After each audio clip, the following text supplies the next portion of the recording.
ओम नमः सदेव्य। नमो नमः सत्यहितंकराय वीराय भव्याम्बुजभास्कराय अनंतलोकाय सुरार्चिताय देवादिदेवाय नमो जिनाय देवादिदेवाय नमो जिनाय। पंच परमेष्टि भगवान की परम पूज्य आचार्य भगवंत गुरुवर विशुद्ध सागर जी मुनि महाराज की परम पूज्य मुनि श्री सुप्रभ सागर जी महाराज की शाश्वत तीर्थराज समेत शिखर जी की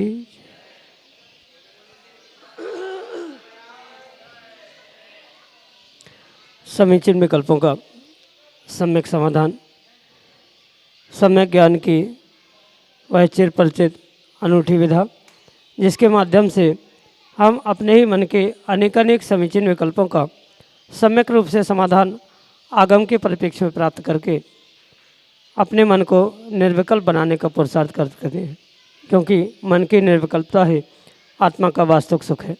और ऐसे आत्मकल्याण की अनूठी विधा हमें प्राप्त हो रही है परम पूज्य आचार्य भगवंत गुरुवर विशुद्ध सागर जी महाराज की मंगल सभा शिष्य उन्हीं के सुयोग्य शिष्य परम पूज्य मुनि श्री सुप्रभ सागर जी महाराज के मुखारविंद से।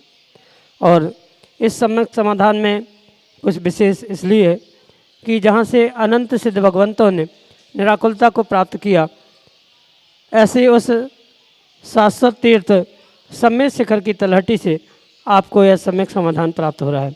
तो आप भी पुरुषार्थ करें और अपना समीचीन विकल्प भेजते हुए परम पूज्य मुनि श्री से उसका आगम के परिप्रेक्ष्य में सम्यक समाधान प्राप्त करने का पुरुषार्थ करें। प्रारंभ करते हैं आज का सम्यक समाधान। और आज के पहले विकल्प के लिए डॉक्टर मगन जैन, श्रीमती चंदा जैन महाराज श्री के श्री चरणों में बारंबार नमस्तु करते हुए अपना प्रश्न रख रहे हैं कि महाराज जी अग्राह्य पूर्व और सत्य प्रवाद में किस विषय का प्रतिपादन किया गया है। हमारे समीचीन विकल्प का सम्यक समाधान करने की अनुकंपा करें। नमोस्तु महाराज जी, नमोस्तु। ओम नमः सिद्धम। परम पूज्य आचार्य भगवान गुरुवर विशुद्ध सागर जी महाराज की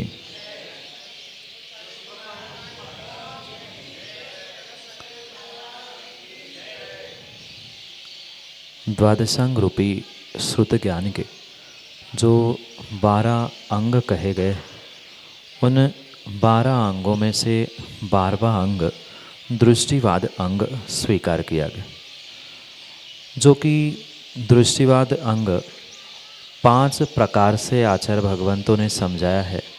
सूत्र, प्रथमानुयोग, पूर्वगत, चूलिका और इन प्रज्ञप्ति, इन 5 भेदों की अपेक्षा से ये 12वां दृष्टिवाद अंग प्राप्त होता है।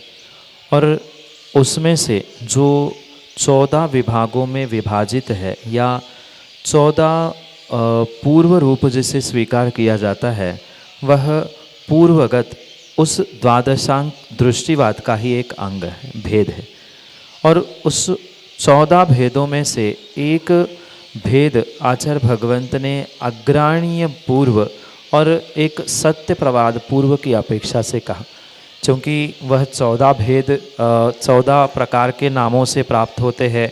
उत्पाद पूर्व, अग्राह्य पूर्व, पूर्ववीर्यानुवाद पूर्व आदि, उनके वह 14 भेद तो है, पर जिससे आपका प्रश्न संबंधित है उन 2 भेदों को, 2 पूर्वों को अगर हम समझें तो अग्राह्य पूर्व यह भेद में इस अंग में जो विशेष या इस अंग के पूर्व में भेद जो विशेष कथन प्राप्त होता है वह 700 सुनय और दुर्नयों के द्वारा जो 6 द्रव्य 7 तत्व 9 पदार्थों का वर्णन प्राप्त होता है उसका कथन इस अग्रायणीय पूर्व नाम के इस पूर्व में प्राप्त होता है। और जो सत्य प्रवाद पूर्व कहा जाता है उस सत्य प्रवाद पूर्व के अंतर्गत जो अनेक प्रकार के सत्य है शब्द है उन शब्दों का और जो 10 प्रकार के सत्य कहे जाते हैं व्यवहार सत्य भाषा सत्य आदि उन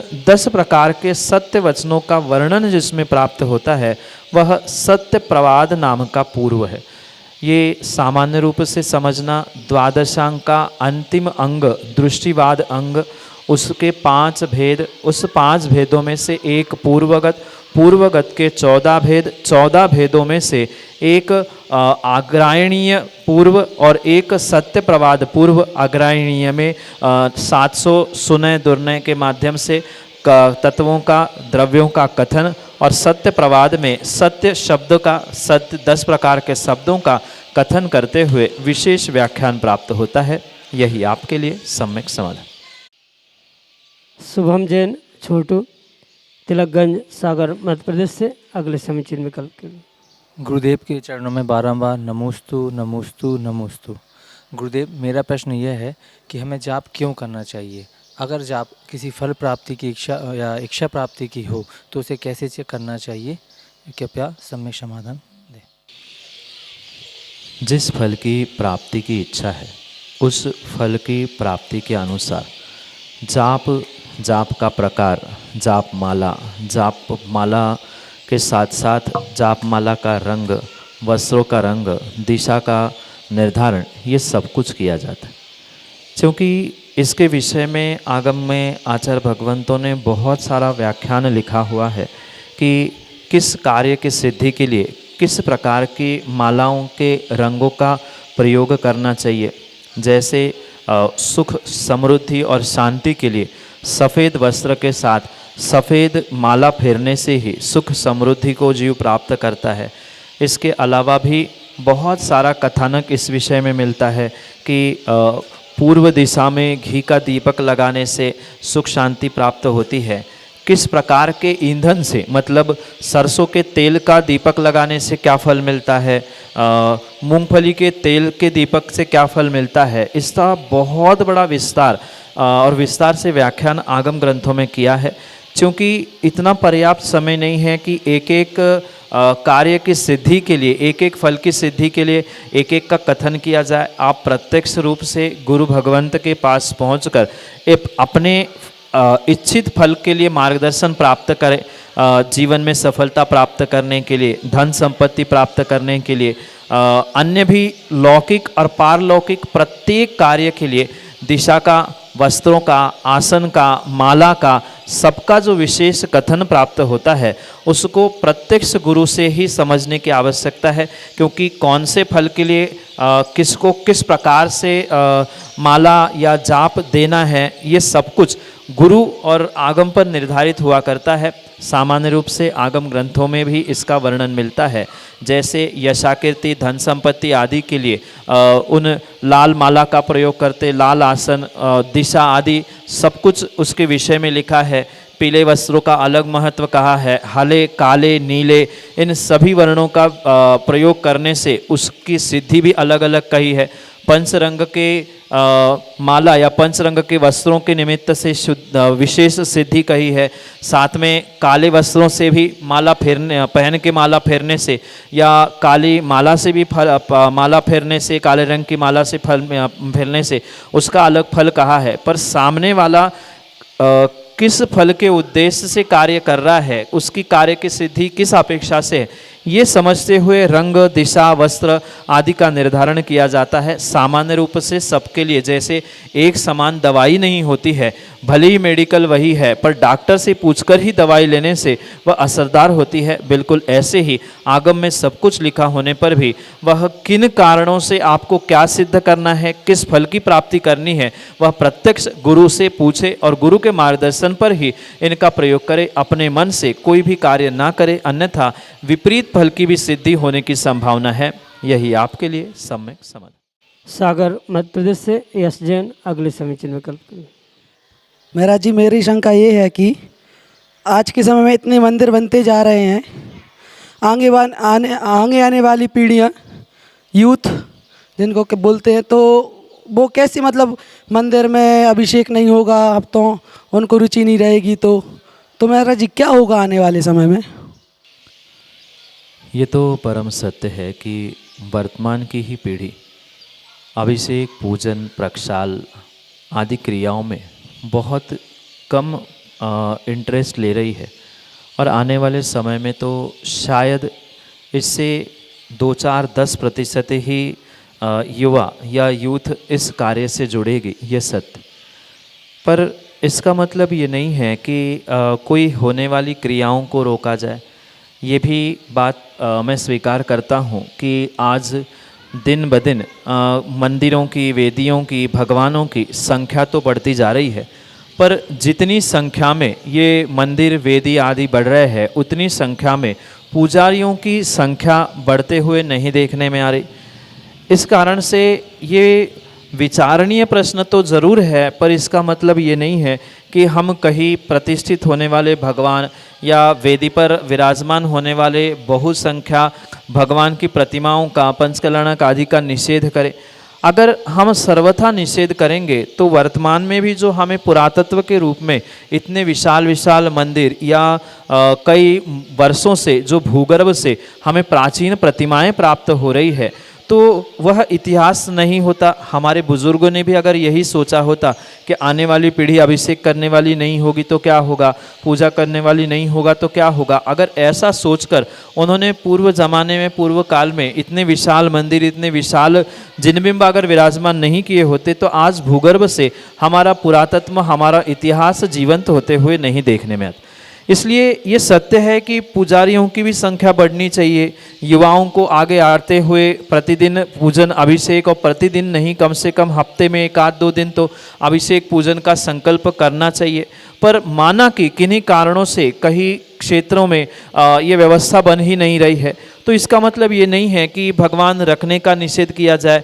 ये सत्य होने पर भी, मतलब व्यवस्था करने वाला नहीं होने पर भी, आने वाले भविष्य के निमित्त से पुरातत्व का संरक्षण, इस अभिप्राय से भी अगर ये व्यवस्थाएं बनी जा रही है, बहुत बड़े बड़े बहुत सारे भगवान विराजमान भी किए जा रहे हैं, तो जिन शासन को ही आने वाले समय में वह जयवंत करने वाले हैं। भले ही मंदिर नष्ट हो जाए, व्यक्ति नष्ट हो जाए, पर उनके अवशेष भी आने वाले समय में प्राप्त होंगे। तो ये स्पष्ट हो जाएगा हजारों सैकड़ों वर्षों बाद कि इतने पूर्व में भी, मतलब इतने वर्ष पूर्व में भी ऐसी ही प्रतिमा विराजमान करने की व्यवस्थाएं थी।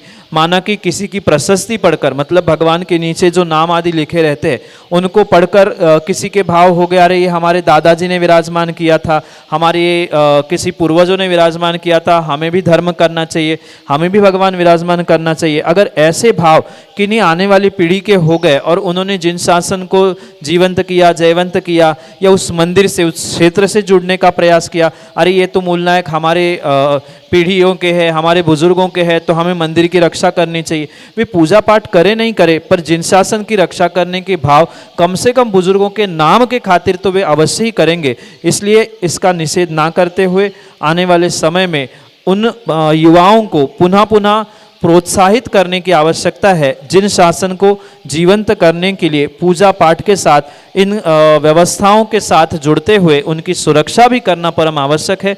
ये उन्हें समझाने की आवश्यकता है, और समझाते समझाते ही अगर और भी प्रतिमाएं, वेदियाँ, भगवान विराजमान हो रही है तो उनका किसी प्रकार से निषेध नहीं करना चाहिए। यही आपके लिए सम्यक समाधान। एक छोटा सा बालक आरव जैन अगले समीचीन विकल्प करें। महाराज जी, मेरा प्रश्न है कि महाराज जी कैसे बनेंगे? नमस्ते महाराज जी। बेटा, मुनिराज बनने के लिए मात्र वस्त्र ही उतारने की आवश्यकता नहीं है, अपितु जो घर परिवार रिश्तेदार आदि आदि के प्रति जो आपका एक लगाव है, राग है, उसको भी कुछ अंशों में कम करने की आवश्यकता। जैसे बाहर से वस्त्रों को उतारा जाता है, कपड़ों को निकाला जाता है, ऐसे ही भीतर में हमारे जो पाप है, खोटापन है, जो झूठ, हिंसा आदि के भाव है, किसी के प्रति अच्छा, किसी के प्रति बुरा, कुछ प्राप्त करना, कुछ छोड़ना, ये जो भीतर के परिणाम हैं, भाव है, जिसे विकृति कहा जाता है, खोटे परिणाम कहा जाता है, उनको पूर्ण रूप से छोड़ना होगा, तभी जाकर कोई निर्ग्रंथ मुनिराज बन सकता है। ये बहुत कठिन तपस्या होने पर भी श्रम साध्य है, ऐसा नहीं है कि कोई वर्तमान में करने वाला नहीं है। बहुत सारे ऐसे आज भी मुनि संघों में मुनिराज है जो 16, 18, 20 वर्ष की उम्र में मुनिराज बने हैं। और अगर हम पुराण ग्रंथों को और हमारे इतिहास को उठा के देखें तो 8 वर्ष के भी मुनिराज दीक्षा लेकर आहार ग्रहण करने के लिए जाते, और मात्र आहार ग्रहण करने के लिए ही नहीं, अपितु 8 वर्ष कुछ अंतर मुहूर्त बाद वे मुनिराज केवली भी बने हैं, ऐसा साक्षात प्रमाण मिलता है। इसलिए ये विकल्प करने की आवश्यकता नहीं है कि हमारी उम्र कम है तो कैसे मुनिराज बना जा सकता है। 8 वर्ष के भी मुनिराज हमारे आगम ग्रंथों में मिलते हैं, और वे कुछ अंतर मुहूर्त में ही दीक्षा के बाद केवल ज्ञान को भी प्राप्त हुए होंगे। क्या वो अद्भुत दृश्य होता होगा जब 8 वर्ष के केवली जमीन के ऊपर चलते होंगे और विहार करते होंगे, उनका समोषण या गंधकुटी लगती होगी। फिर जब वे कर सकते हैं तो सम्यक की पात्रता 8 वर्ष एक अंतर मुहूर्त के बाद प्रकट होती है। तो हम श्रम साध्य करते हुए गुरु के चरणों में अपने आप को समर्पित करते हुए, गुरु का मार्गदर्शन प्राप्त करते हुए अपने आप को मुनिराज महाराज बनाने की भावना हमेशा ही बना के रखने की आवश्यकता है। क्योंकि बचपन में तो धर्म करने की, मुनिराज बनने की प्रबल इच्छा होती है, पर जैसे ही बालक बड़ा होता है, स्कूल कॉलेज आदि में पहुंचता है, उसकी भाव, उसके विचार, उसकी सोच बदलते हुए देखने में आती है। आप अपने भावों को ऐसे ही बरकरार रखते हुए कपड़ों को उतारने के साथ भीतर के पापों को भी उतार कर गुरु चरणों में हमेशा ही समर्पित बने रहे, उनसे मार्गदर्शन प्राप्त करते हुए जीवन के लिए शिक्षा पल पल प्राप्त करें। और जब समय गुरु को आपकी योग्यता देखकर समझ में आएगा तो आपको दीक्षा देते हुए आप भी मुनिराज बन सकते हैं। यही आपके लिए सम्यक समाधान। हटा मध्य प्रदेश से खुशी जैन अगले समीचीन विकल्प के साथ। नमोस्तु महाराज जी, मेरा प्रश्न ये है कि नेगेटिविटी और डिप्रेशन को दूर करने के लिए क्या करें जिससे हम खुश रह पाए और करियर की टेंशन ज़्यादा ना हो, इसलिए हम क्या करें? कई बार ओवर थिंकिंग से नेगेटिविटी आती है, नकारात्मकता आती है। पुनः पुनः उन्हीं विषयों को लेकर, उन्हीं बातों को लेकर, चाहे पढ़ाई के विषय में हो, चाहे करियर के विषय में हो, चाहे बिजनेस आदि किसी भी विषय में क्यों ना हो, पर अगर पुनः उन्हीं विषयों को लेकर विचार विमर्श चल रहा है, वही दिमाग में का विचार चल रहा है, तो नेगेटिविटी आना, नकारात्मकता आना, डिप्रेशन आना, ये स्वाभाविक सी बात है।